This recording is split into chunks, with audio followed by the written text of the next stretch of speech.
Hi po. Dahil ang dami na naman po ng cases ngayon ng hand, foot, and mouth disease, ang tanong po pwede po bang mahawa yung matatanda ng hand, foot, and mouth disease? Although karamihan po ng mga pasyente ng hand, foot, and mouth disease ay mga bata, pwede rin pong mahawa yung mga matatanda.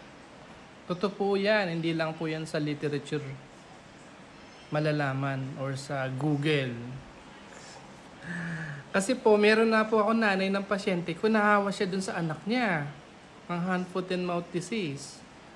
Meron din yung tatay, although magkaibang buwan lang yun yung tatay nahawa. Bibihira, pero pwede pong mangyari. Kaya po, pag may hand, foot, and mouth disease yung anak nyo, huwag kayong basta-basta magkikis sa kanya o hawak ng hawak kasi yung virus nandun sa laway niya. At saka pagka hinuhugasan yung puwit niya, yung virus nandun din sa tae niya. So yun po yung hand, foot, and mouth disease hindi lang po yung sa bata. Although bihira, pwede rin po yung pumunta sa mga may edad.